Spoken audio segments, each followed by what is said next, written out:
Okay, today we're going to look at two types of special right triangles, and I think by the end of the video you will agree with me that they are special. You're not going to understand yet, but we're going to walk through a couple problems, and you're going to see a pattern is what you're going to see. So we're starting with three squares. Draw the three squares on your page, and I want you to use the Pythagorean Theorem to solve for the hypotenuse of each triangle. So we're splitting the squares into two triangles, and we're focusing on finding the length of the diagonal of the square, which is the hypotenuse of the right triangle.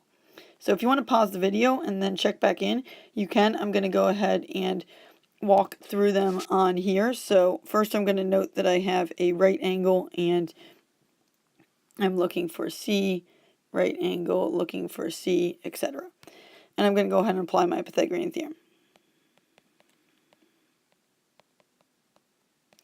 So I'm getting 4 plus 4, C squared. And let's go ahead and put our answer in simplest radical form. So I'm thinking right now that radical 8 is radical 4 times 2. And we know we can rewrite that as 2 radical 2 for my C. So let's go ahead and put 2 radical 2 right there. Again, that's the diagonal length. And I'm looking at that triangle. Coming back to that, let's go to the second one.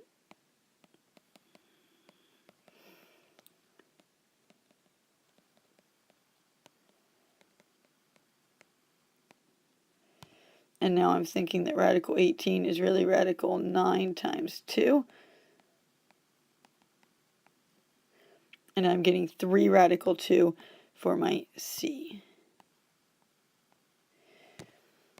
Okay, go ahead and do the other one, and then we're going to make some conclusions. So again, I've got a right angle. If it's a square, I've got all right angles. And I'm actually going to go one step further and talk about other angles in a second.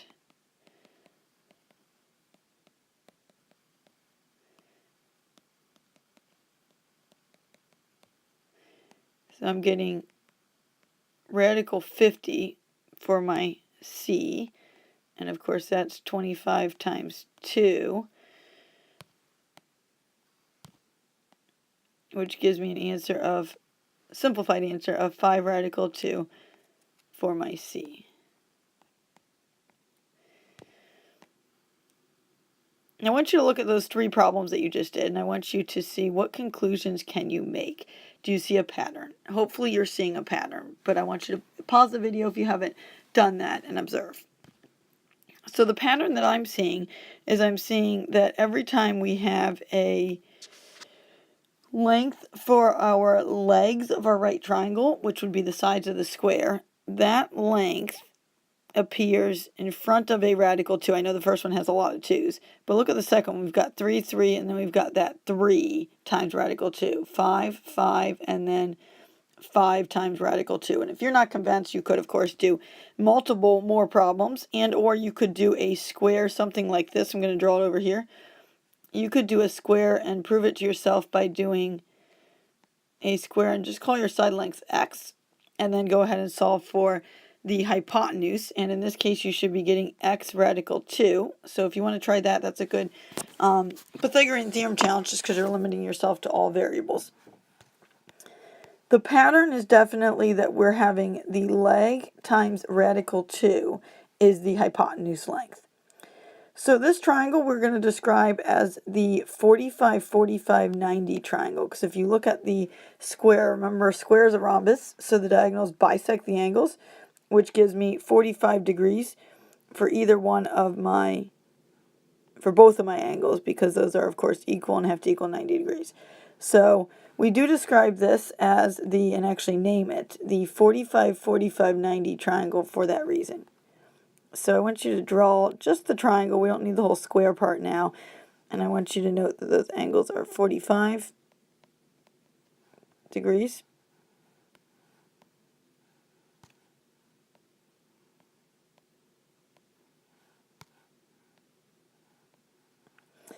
And then what I'm going to do is I'm going to put this in general terms, and I'm going to note that the side lengths are in the relationship x radical 2. And if you notice, we just looked at three similar triangles is what we did. So of course the x is going to vary, but the ratio of the sides is always going to be, for whatever my leg length is, the hypotenuse is going to be that times radical 2. If you want to have some words, sometimes some word descriptions are good. We could say that the legs are equal, because again it's half a square. And then we could say the hypotenuse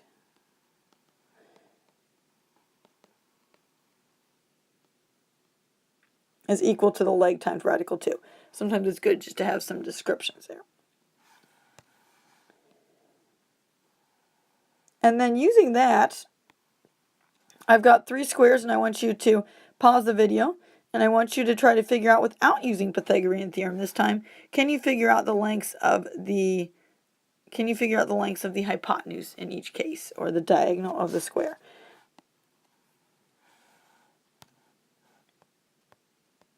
Should be getting 8 radical 2, x radical 2, that's the same as what my picture looks like over here, or half of it, and this one, we've got radical 3 times radical 2. Use your radical rules. When I'm multiplying radicals, I can multiply the insides. So I'd actually say radical 6 for the hypotenuse in that one would be my simplified answer. Okay, that was special right triangle number 1. Let's keep going. We've got one more special right triangle. This time we're going to start with an equilateral triangle. So here's my equilateral triangles. I've got 3 of them, and we're going to try to find a pattern, so we're going to do it a few times. I want you to use the Pythagorean theorem to solve for the height of the triangle.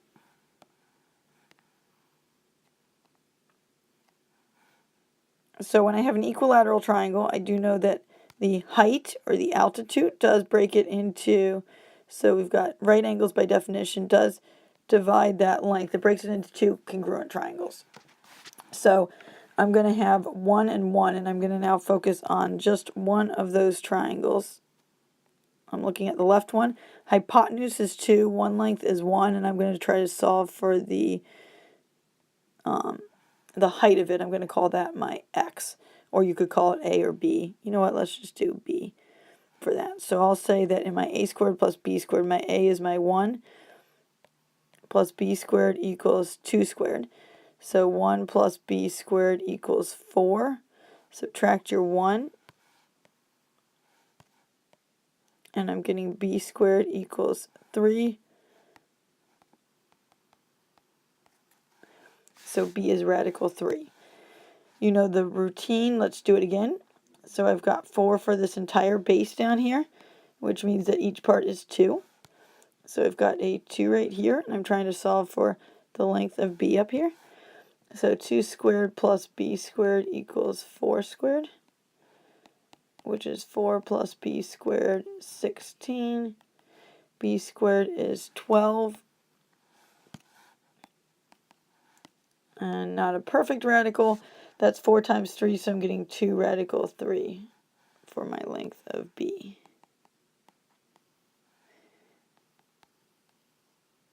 And in that first one, we really could say it's 1 radical 3. That might help us when we go to draw conclusions. Okay, one more. Equilateral triangle with a side length of 8. That means I've got 4 and 4 down here, and I'm looking for this length. So I've got 4 squared plus b squared equals 8 squared. 16 plus b squared equals 64. Do some subtraction. Take your radical.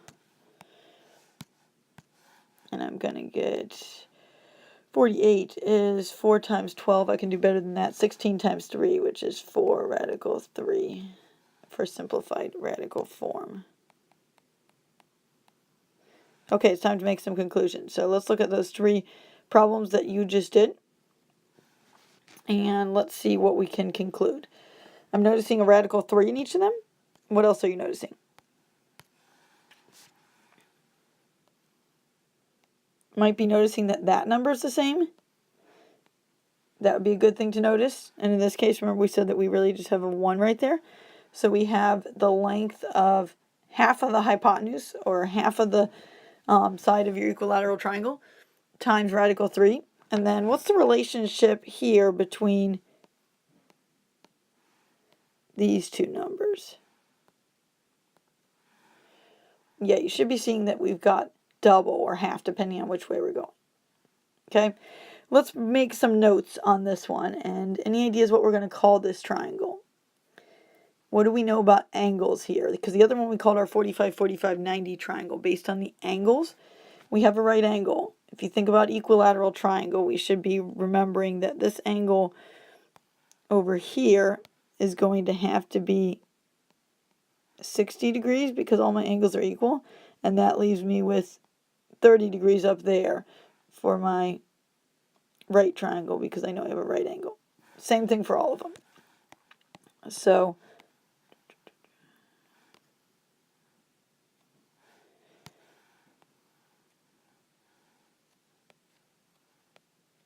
for my right angle there, let's note my angles up here, 30 degrees and 60 degrees.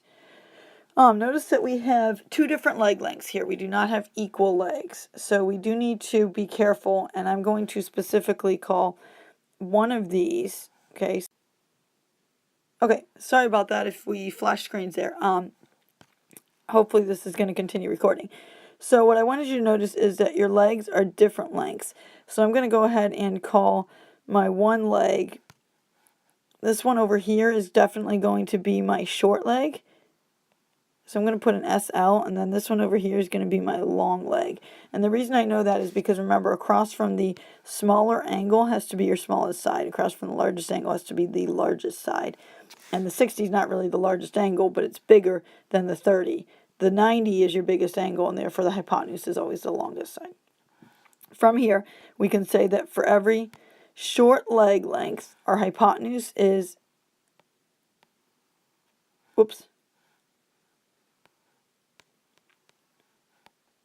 erase that, sorry, I'm backwards because I'm going from up here, but I flipped my triangle from what we have here. The hypotenuse is the one that is double the short leg. So for 2, I have a hypotenuse of 4. For 1, I have a hypotenuse of 2.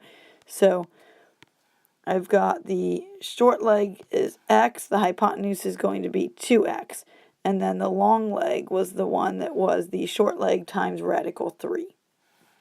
Okay, notice I'm writing in terms of x's, but then I'm saying things in terms of short leg and long leg. So if you want some equations or relationships written out, then I'm going to say the hypotenuse is 2 times the short leg, and the long leg is the short leg times radical 3. Okay, again, that's your 30, 60, 90 triangle. Using that, let's see if we can do a couple just real quick using our relationships without actually doing Pythagorean Theorem, because why should we have to do that if we know what's going to happen? So let's try to predict what the heights will be. The height in the first one, because I have a 6 here, I'm going to take the 6 and I'm going to say that this length would be 3, so my height is 3 radical 3. This one would be, ooh, be careful, it's not 2x for my hypotenuse. I have to take that and divide it in half. So this is going to be x over 2, this part right here. So it's actually going to be x over 2 times radical 3, or you could write that as x radical 3 over 2. And then the last one here, we had 2 radical 5. So that means this part is going to be just a 1 radical 5 because I'm dividing by 2. And then my hypotenuse is going to be radical 5 times radical 3 using your radical rules. That's going to give me radical 15 because I can multiply the insides. Okay, you should be in good shape to do some practice now. Just be careful because when you do some practice, I'm going to mix it up and I'm not always going to give you the same side length. I might give you the long leg to start with instead of the short leg, or instead of the hypotenuse.